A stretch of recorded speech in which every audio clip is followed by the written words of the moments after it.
Alguns chamam de justiça, outros de vingança. Independentemente, poucos discordariam que após cometer os crimes mais horríveis imagináveis, os perpetradores não deveriam ficar impunes. O Holocausto terminou há quase 80 anos. No entanto, a tragédia em escala industrial ainda deixa sua marca brutal em toda a humanidade. No episódio de hoje, vamos explorar as histórias de 3 homens que dedicaram suas vidas à busca dos responsáveis por trazer tanto sofrimento a AOS, chamados indesejáveis nas mentes distorcidas dos nazistas. Para cada um desses homens, a dor coletiva do Holocausto acendeu neles um ardente desejo de vingança. Estes são os caçadores de nazistas. Bem-vindo às guerras do mundo.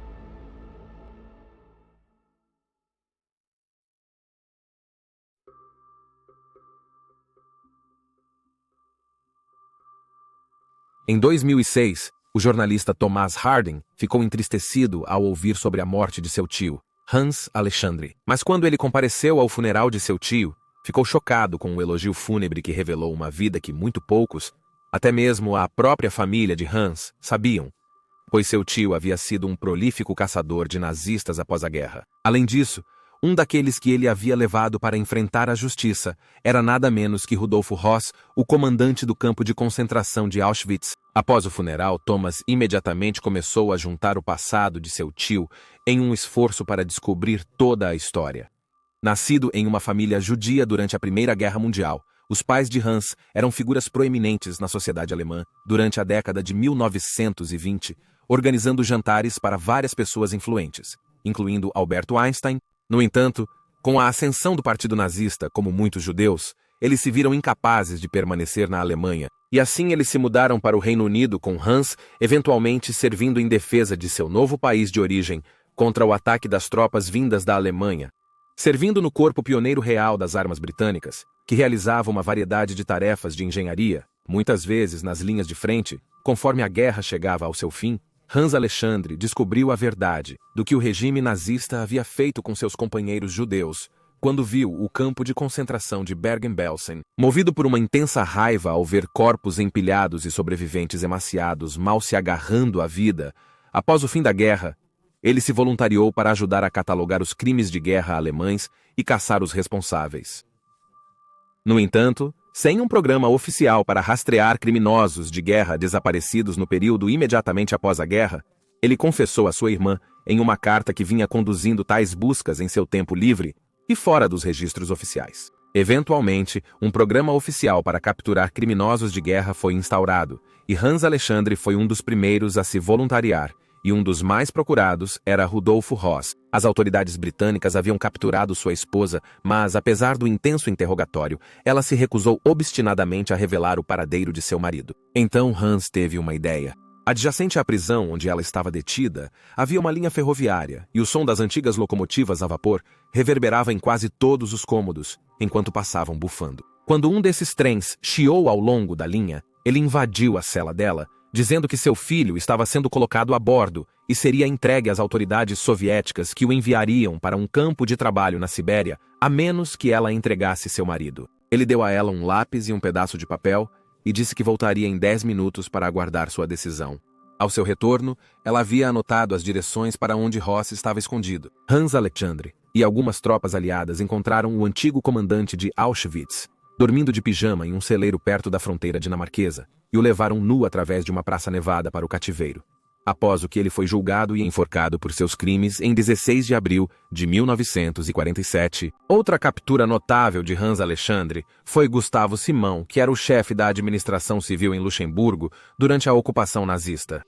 Simon foi responsável pela deportação precoce e rápida da população judaica em Luxemburgo para campos de concentração no leste, e supervisionou a tortura e execução de combatentes da resistência. Simon morreu na prisão pouco depois de sua captura em circunstâncias que permanecem envoltas em mistério. Tendo conhecido a extraordinária história de seu tio, Thomas Harding Escreveu sua biografia intitulada Hans e Rudolf, que traçou a vida de ambos os homens e como eles vieram a colidir no final de um dos capítulos mais trágicos da história. Em 16 de janeiro de 1945, o Exército Vermelho Soviético libertou a cidade polonesa de Radom, incluindo um campo de concentração próximo. Entre os poucos sobreviventes judeus estava Tuija Friedman, um judeu polonês de 22 anos que havia sido preso junto com toda a sua família em 1940, primeiro no gueto de Radom e depois no campo. Friedman realmente fugiu de seus captores alemães meses antes, colaborou com a resistência polonesa, foi brevemente recapturado, mas fugiu novamente após eliminar o guarda que o vigiava. Quando o Exército Vermelho marchou, apenas ele e sua irmã Bela ainda estavam vivos de sua família imediata. Todos os outros haviam morrido. Com medo de que muitos dos responsáveis pela morte de sua família escapassem, Friedman jurou fazer o que pudesse para garantir que eles fossem capturados e levados à justiça. Para isso, ele se juntou à polícia polonesa usando uma identidade falsa, algo facilitado no caos pós-guerra, e se juntou a uma equipe especial de investigação em Danzig para procurar conhecidos perpetradores do Holocausto entre os milhares de prisioneiros de guerra alemães mantidos pelo Exército Vermelho. Muitas vezes, ele se disfarçava de oficial alemão ou colaborador polonês e se misturava entre os internos dos campos de prisioneiros, coletando informações sobre quem tinha feito o quê. Deixando a polícia polonesa, Friedman trabalhou mais tarde em Viena com o apoio do Haganah, um grupo parlamentar judeu criado para caçar nazistas fugitivos. Ele e uma pequena equipe seguiram pistas por toda a Europa, com Friedman especialmente interessado naqueles que haviam sido cúmplices na morte de sua família na Polônia. Ele conseguiu capturar o oficial da SS, Conrado Buchmeier,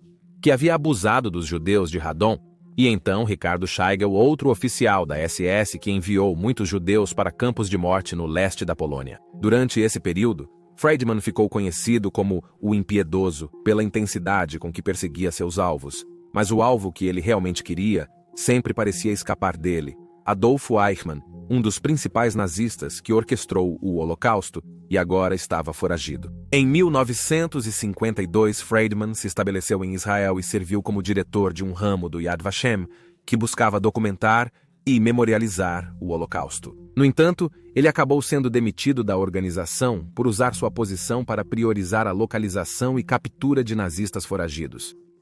Portanto, em 1957, Friedman fundou o Instituto de Documentação em Israel para a investigação de crimes de guerra nazistas. Pelo resto de sua vida, Friedman documentou, publicou e tentou rastrear criminosos nazistas e pressionar governos a processar aqueles conhecidos por terem cometido crimes de guerra. Ele foi fundamental para forçar as autoridades israelenses e ocidentais a continuar a busca por Eichmann, mesmo quando a pista ocasionalmente esfriava. Depois que pistas de que Eichmann estava no Kuwait se provaram incorretas, ele começou a receber informações de várias fontes de que Eichmann estava na Argentina, incluindo de um alemão meio-judeu que vivia lá chamado Lothar Hermann, que ele mesmo havia sido alvo de perseguição nazista. Friedman pressionou a inteligência israelense para seguir essa pista, e isso finalmente levou à captura de Eichmann na Argentina em 11 de maio de 1960.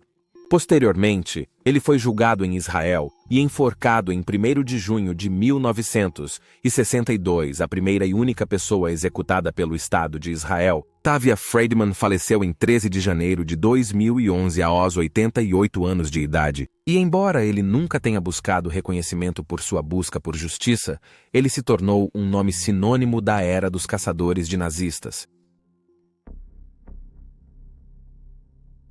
Poucas vidas foram tão definidas por dificuldades, ódio e os horrores da guerra como a de Simão Wiesenthal.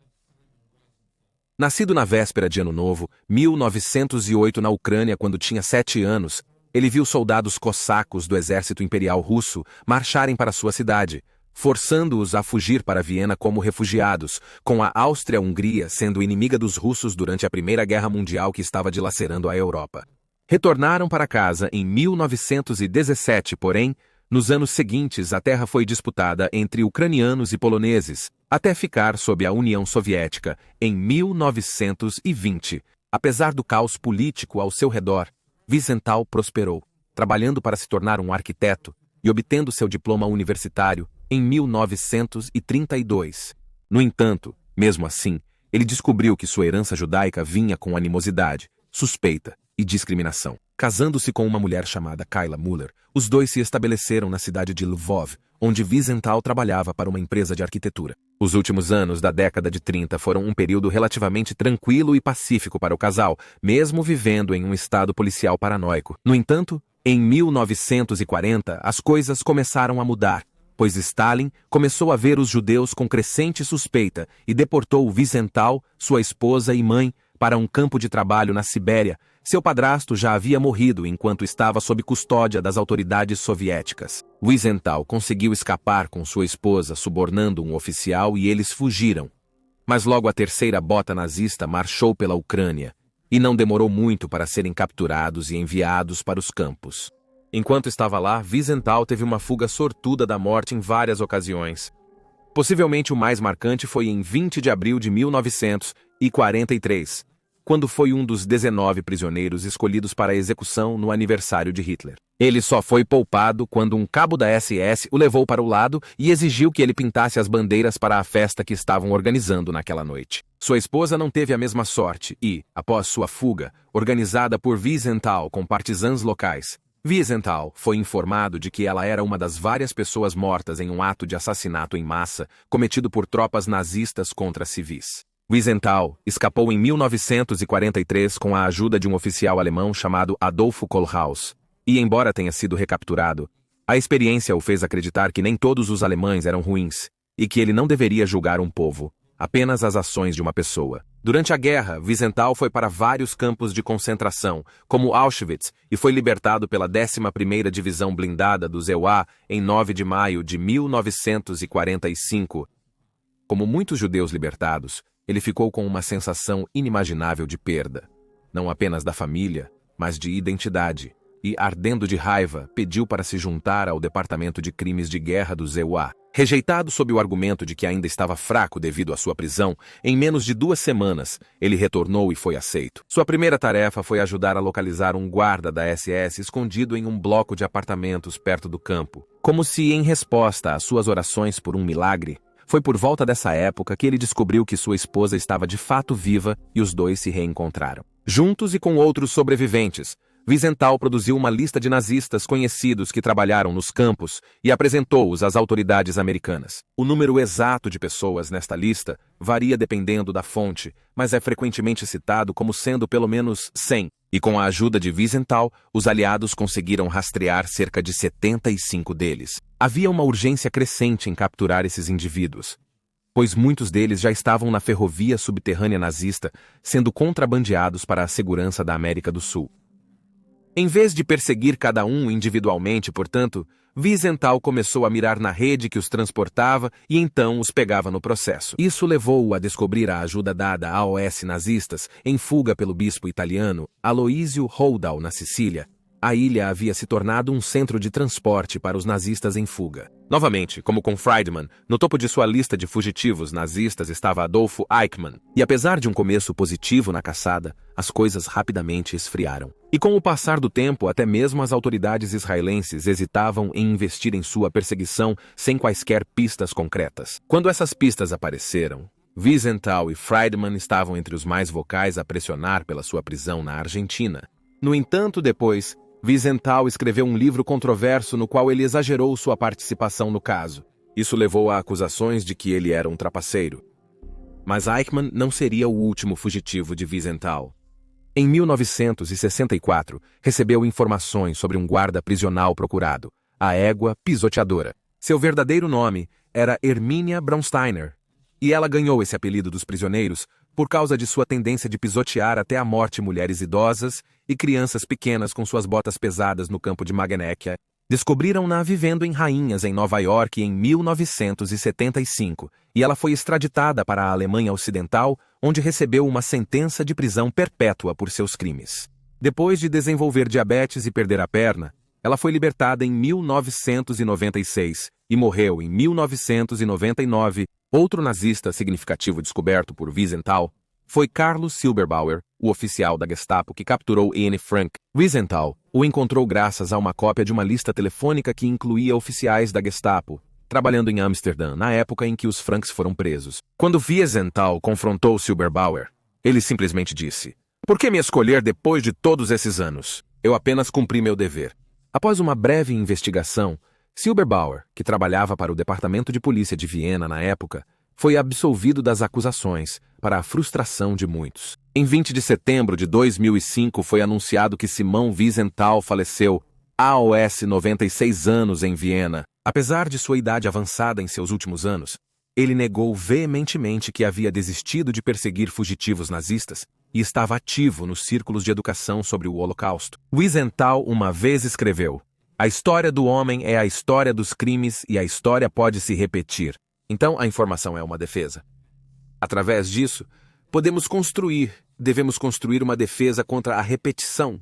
E aí você tem as verdadeiras histórias de 3 caçadores de nazistas. Por favor, compartilhe suas ideias e reações nos comentários abaixo. E lembre-se de curtir este vídeo e se inscrever para apoiar o canal. Obrigado por assistir e te vejo na próxima vez.